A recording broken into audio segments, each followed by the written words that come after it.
देश की संसद में आदरणीय गृह मंत्री अमित शाह जी के वक्तव्य से अवगत पुनः कराना चाहती हूं। गृह मंत्रालय की ओर से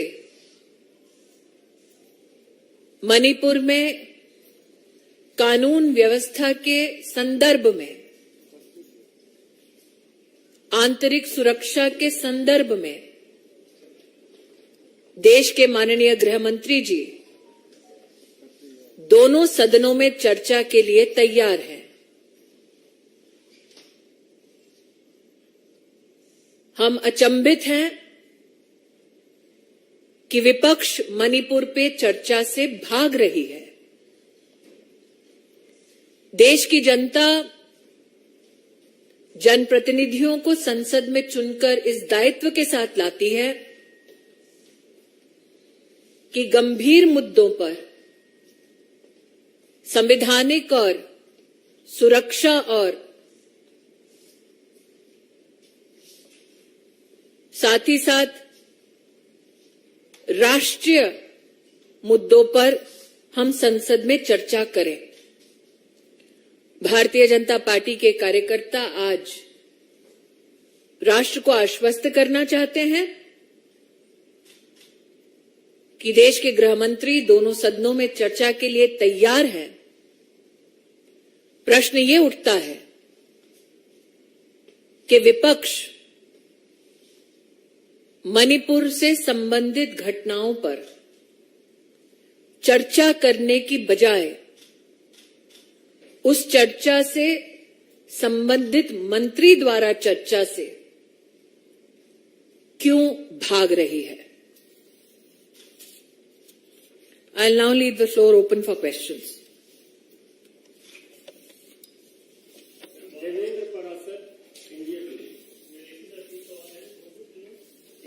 हाँ जी,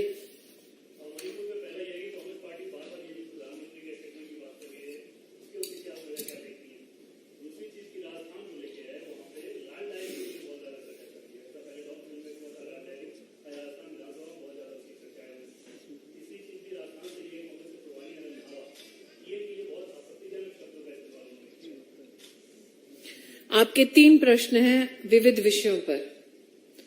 पहला प्रश्न कि कांग्रेस पार्टी क्यों माननीय प्रधानमंत्री जी पर अभद्र टिप्पणी कर रही है। कांग्रेस पार्टी और कांग्रेस पार्टी से संबंधित व्यक्ति ये सोच रखते हैं कि जिस डायनेस्टी के छत्र छाया में वो अपना राजनीतिक जीवन जी रहे हैं, उस एक परिवार को विशेष नरेंद्र मोदी जी का अपमान पसंद आएगा। इसलिए मैं अचंभित नहीं हूं कि कांग्रेस के एक ऐसे नेता ने आपत्तिजनक टिप्पणी सिर्फ प्रधानमंत्री जी पर नहीं, बल्कि उनकी माताजी जिनका स्वर्गवास हो चुका है, उन पर भी इस प्रकार की अमानवीय टिप्पणी की है।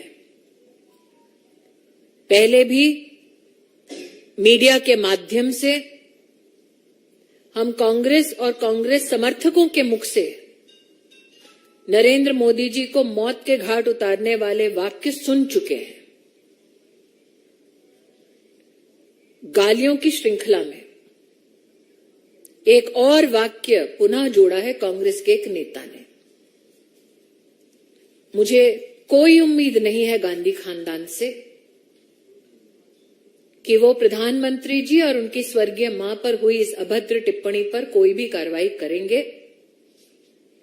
बल्कि मुझे पूरा विश्वास है कि अभद्र टिप्पणी करने वालों को जरूर गांधी खानदान पुरस्कृत करेगा। आपका दूसरा प्रश्न था लाल डायरी पर। मैं स्तब्ध हूं ये जानते हुए कि एक संवैधानिक पद पर बैठा मुख्यमंत्री एक जनप्रतिनिधि को निर्देश करता है कि सेंट्रल एजेंसी की इन्वेस्टिगेशन में जाकर वो खलल दे और एविडेंस चुराकर भागे। एक, ये केस ऑब्स्ट्रक्शन ऑफ जस्टिस का है। दूसरा, डायरी लाल हो, पीली हो या हरी, अब ये साफ हो चुका है कि उस डायरी में लिप्त है कांग्रेस के काले कारनामे। आपका देवेंद्र जी एक और प्रश्न है, लेकिन अगर सारे प्रश्न आप पूछेंगे तो आपके बाकी साथियों के पास प्रश्न पूछने का समय बचेगा नहीं। यतीन्द्र, टीवी 18। जी, चौंकाने वाला मामला सामने आया है कि जो आंध्र प्रदेश का वक्फ बोर्ड है, उसने तो अहमदिया मुस्लिम समाज को मुस्लिम मानने से मना कर दिया और उनको काफिर तक करार दिया। क्या वक्फ बोर्ड ऐसा कर सकता है? मंत्रालय में अहमदिया समुदाय से निवेदन प्राप्त हुआ कि उन्हें एक राज्य के वक्फ बोर्ड ने काफिर घोषित कर दिया है। मैं अल्पसंख्यक मंत्री के नाते ये स्पष्ट कर देना चाहती हूं,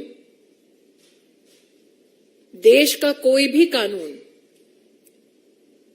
वक्फ बोर्ड को ये इजाजत नहीं देता कि वो किसी को अपने धर्म से विहीन करे।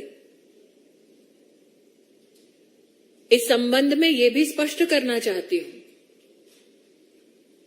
मेरे पास जो जानकारी आई है उसमें यह ज्ञात हुआ है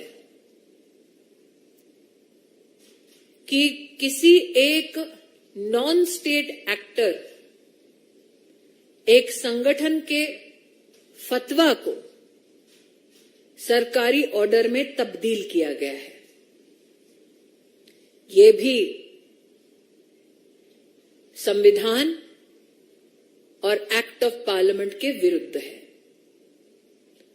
हमने प्रदेश की सरकार से गुजारिश की है कि वो संबंधित वक्फ बोर्ड के संदर्भ में कार्रवाई करके हमें सूचित करें। नीलू रंजन, दैनिक जागरण। छत्तीसगढ़ में लेवी घोटाला और शराब घोटाला दबा मारा था। अब गोबर घोटाला सामने आया और कहा जा रहा है कि कई 100 करोड़ रुपए उसमें घोटाला किए गए। तो इसमें हाल ही का जो गठबंधन हुआ है विपक्ष का, वो गठबंधन इतना अनोखा कि अब कोई चारा खाता है, कोई गोबर। तो ये तो छत्तीसगढ़ की सरकार को स्पष्ट करना होगा कि हमने सुना था पहले शराब में घोटाला करते हैं, अब गोबर में भी करने लगे।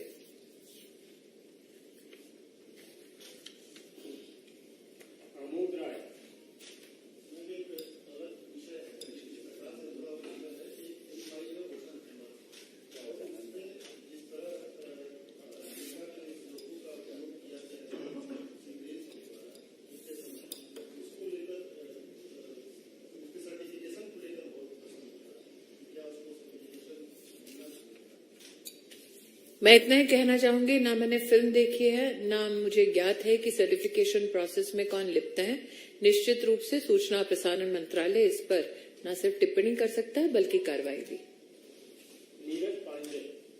मैडम, आपने जो संसद सदन का चर्चा की, क्या आपको लगता है कि विपक्ष इसलिए सदन से भाग रहा है चर्चा में कि मतलब वो चर्चा करें तो छत्तीसगढ़, राजस्थान और पश्चिम बंगाल जैसे मुद्दों पर भी चर्चा करनी पड़े?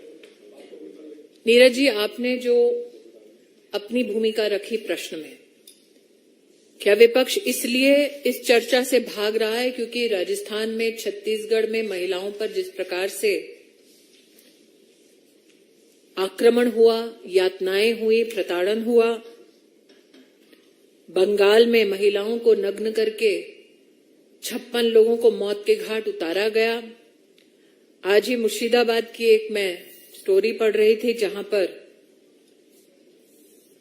एक महिला को इसलिए किया गया क्योंकि उसने कांग्रेस के किसी कैंडिडेट का समर्थन किया। मेरा इस विषय पे एक निवेदन है हाल ही में मैंने छत्तीसगढ़ से संबंधित एक महिला को नग्न करने का वीडियो देखा और इंफॉर्मेशन टेक्नोलॉजी मंत्रालय को सूचित भी किया। ये सत्य है कि कांग्रेस पार्टी इस चर्चा से इसलिए भाग रही है क्योंकि उन्हें जवाबदेही सुनिश्चित करनी होगी कि उनके राज्य में जब महिला की प्रताड़ना होती है तब वो चुप्पी साध कर क्यों बैठते हैं। लेकिन आज मैं एक अपील करना चाहूंगी, stop using crime against women as instruments to settle political scores. मैंने आईटी मिनिस्ट्री से भी निवेदन किया कि छत्तीसगढ़ की इस महिला के वीडियो के संदर्भ में सोशल मीडिया प्लेटफॉर्म से त्वरित रूप से चर्चा हो, क्योंकि जब महिला का इस प्रकार का वीडियो बार बार वायरल किया जाता है तो उस महिला को आप रीविक्टिमाइज करते हैं। तो सोशल मीडिया प्लेटफॉर्म से छत्तीसगढ़ का ये वीडियो आया है, मैंने अपील की है आईटी मिनिस्ट्री से कि उसको तुरंत हटवाया जाए ताकि महिला का रीविक्टिमाइजेशन ना हो। क्यों कांग्रेस के एक कार्यकर्ता का समर्थन करने के लिए बंगाल की एक महिला को नग्न किया जाता है और कांग्रेस चुप बैठती है? ये तो स्पष्ट है नीरज जी, उनके लिए सत्ता इंसाफ से ज्यादा प्रिय है। शायद इससे भी कांग्रेस पार्टी भाग रही हो कि मणिपुर में जब इस प्रकार की आंतरिक सुरक्षा की चुनौतियां थी तब उनके पूर्व अध्यक्ष वहां जाकर आग को और क्यों भड़का रहे थे। मैं तो पुनः अपील करूंगी कि इस सेंसिटिव मुद्दे पर आज गृह मंत्री जी ने स्पष्ट कहा कि आइए सदन में चर्चा कीजिए, वो सदन में चर्चा के लिए तैयार है। मैं पुनः कहती हूं कि मैं स्तब्ध हूं कि मणिपुर की सच्चाई से विपक्ष क्यों भाग रही है। ऐसा क्या है जो विपक्ष नहीं चाहती देश जाने।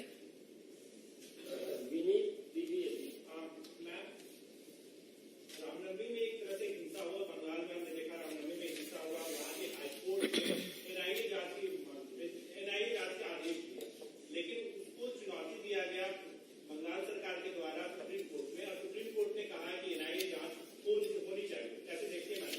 मैं इतना ही कहूंगी कि हाईकोर्ट के ऑर्डर को चुनौती देना यह अपने आप में ममता सरकार का संकेत था कि वो नहीं चाहते कि रामनवमी में जो घटना घटी हिंसक, उस पर जनता को न्याय मिले और विशेषतः हिंदू समाज को न्याय मिले।